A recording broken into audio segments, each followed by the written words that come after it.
जो स्कूल में अटेंड होता है। You have already read about Dalits in the class 6 book. आपने 6 क्लास के बुक में भी दलित्स के बारे में पढ़ा है।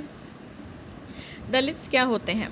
दलित is a term that so called lower caste. Dalit उन्हें कहा जाता है जो बहुत ज़्यादा लोअर कास्ट के होते हैं। And to address themselves, Dalit means broken.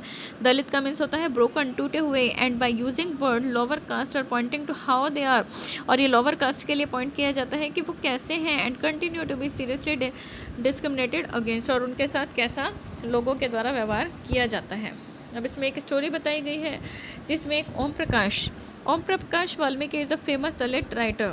ओम प्रकाश वाल्मीकि बहुत ही फेमस दलित राइटर हुए हैं। वो अपने ऑटोबायोग्राफी में, यानी कि अपनी जीवन कथा के बारे में बता रहे हैं, जो उन्होंने एक ऑटोबायोग्राफी के रूप में लिखी थी। उस ऑटोबायोग्राफी का नाम क्या था? झूठन, जो उन्होंने लिखी थी। I had to sit away from the other in the class and that too on the floor. मुझे एक क्लास में सबसे दूर बैठाया जाता था, और यहाँ तक कि कभी तो फर्श पर बैठाया जाता था। The mat train out before reaching the spot I set on. एकदम पीछे में बैठा करता था। Sometimes I would have to sit way behind everybody. सबसे लास्ट में मेरी जगह होती थी, राइट नियर द डोर, दरवाजे के पास।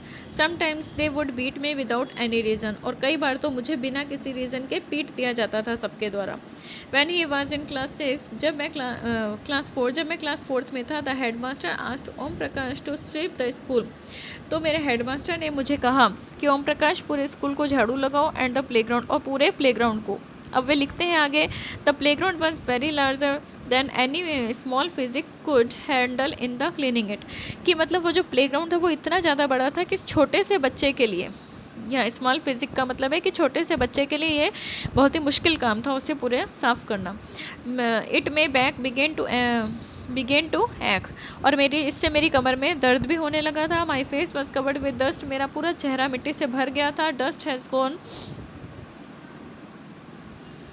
इनसाइड माई माउथ, और मिट्टी जो है वो मेरे मुंह के अंदर भी जा रही थी। यानी कि बहुत ज़्यादा वहाँ पे मिट्टी थी और बहुत ज़्यादा गंदगी थी, और जिसे मैं साफ़ कर रहा था तो मेरे मुंह में मिट्टी भी जा रही थी।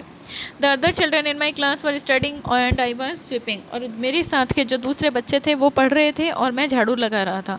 Headmaster was sitting in his room and watching me. Headmaster अपने कमरे में बैठा हुआ और मुझे देख रहा था। I was not even allowed to get a drink of water. मुझे वो पानी तक भी पीने का अलाउ नहीं था। I serve the whole day, मैंने पूरा दिन झाड़ू लगाई। From the doors and windows, दरवाज़ों से लेके खिड़की तक, पूरे मतलब स्कूल के एक एक रूम में। The eyes of the teachers and the boys सा दिस स्पेक्टिकल, और ये सभी टीचर्स और जो बच्चे थे वहाँ के, सब मुझे देख रहे थे। Om Prakash was made to sweep the school and play ground for the next couple of days and this only came to an end. और ओम प्रकाश ने ऐसा एक ही दिन नहीं किया, बल्कि आने वाले काफ़ी दिनों तक उसने ऐसा ही किया। एंड व्हेन हिज फादर, और आखिर में जब उसके पिता, who happen to be passing by, जो उधर से गुजर रहे थे, सा हिज सन वीपिंग, उन्होंने अपने बेटे को झाड़ू लगाते हुए देखा। ही कन्फ्रंटेड द टीचर, तब उन्होंने टीचर्स को डांटा। And then walking away them the school holding Om Prakash hand, और फिर ओम प्रकाश का हाथ पकड़ के उन्होंने कहा, for all of them to hear, अभी तो मैं, you are a teacher so I am living now, आप एक टीचर हैं और अभी तो मैं यहाँ से जा रहा हूँ, बट रिमेंबर, लेकिन याद रखना, that much master he will study right here, कि वो यहीं पर ही पढ़ेगा, यानी कि उनका बेटा यहीं पर ही पढ़ेगा, इन दिस स्कूल, इसी स्कूल में। एंड नॉट जस्ट हिम, और ना केवल वही, but there will be more coming after him, बल्कि उसके साथ और भी दलित बच्चे यहाँ पर पढ़ेंगे। द सेकेंड स्टोरी, इस तरीके से ये स्टोरी हम देखते हैं। और अब इसके साथ ही एक दूसरी स्टोरी है। The second story is based on an incident that took place in one of India's larger cities and is common practice is most parts of the country. ये जो दूसरी स्टोरी है, ये हमारे भारत जैसे बड़े देश और यहाँ की कुछ बड़ी सिटीज़ की कहानी है, जो काफ़ी जगहों पर होती है।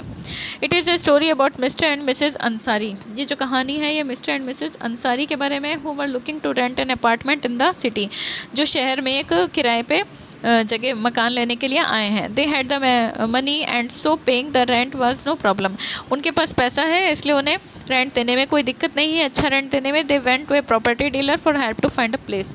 अब वो एक प्रॉपर्टी डीलर के पास जाते हैं जो उन्हें अच्छा जगह दिला सके।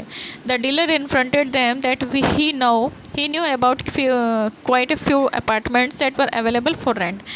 वो उन्हें बताता है कि भाई मैं ऐसे कुछ जगह जानता हूँ जो रेंट के लिए अवेलेबल हैं। They visited the first apartment, वो एक पहले अपार्टमेंट में जाते हैं। And the Ansaris liked it very much, और अंसारीज को ये बहुत ही पसंद आता है। And decided to take it, और वो इसे लेने का फैसला करते हैं। यद्यपि when the land lady found out their names, अब लैंड लेडी यानी कि जो मकान मालकिन है उसे उनका नाम पता चलता है, she made an excuse about how she could not rent the house to someone how it meat. लेकिन जैसे ही उन्हें मतलब जो लैंड लेडी है, मकान मालकिन है, उसे उनके नाम के बारे में पता चलता है, तो वो कोई बहाना बनाती है कि वो ये मकान नहीं दे सकती। तो वो बहाना क्या बनाती है कि जो भी मतलब मीट वगैरह खाते हैं ऐसे को वो किराए पर मकान नहीं दे सकती, क्योंकि the building did not have any non vegetarian residents, क्योंकि इस बिल्डिंग में कोई भी नॉन वेजिटेरियन नहीं है। Both the Ansaris and the property dealer were surprised, Ansaris को और जो प्रॉपर्टी डीलर है उन्हें बहुत ही सरप्राइज होता है ये सुनकर, बिकॉज क्योंकि they could smell fish being cooked in the neighbours house, क्योंकि उन्हें पास ही के घर में से, पड़ोस के घर में से ही फिश बनने की स्मेल आ रही थी। तो यानी कि उसने झूठ बोला तो उन्हें पता चल गया था। Same excuse was repeated in the second and the third apartment, और ऐसा ही एक्सक्यूज़ उन्हें सेकंड और थर्ड अपार्टमेंट से मिला। Finally the property dealer told them, finally property dealer ने उन्हें बताया that they might want to change their names and call themselves Mr and Mrs Kumar. तब प्रॉपर्टी डीलर ने उन्हें बताया कि आप अपना नाम चेंज कर लें और मिस्टर एंड मिसेस कुमार रख लें। The Ansaris were reluctant to do this, उन्होंने ऐसा करने के लिए सोचा, पर उन्होंने कहा कि हम मतलब कहीं और पे जगह देखेंगे। इन द एंड, अंत में it look a whole month of looking at apartments before they found a landlady who was willing to give them a place on end. और 1 महीना तक लगभग मकान ढूंढने के बाद लास्ट में उन्हें जाके एक मकान मिला जहाँ की लैंड लेडी ये मकान देने के लिए तैयार हो गई।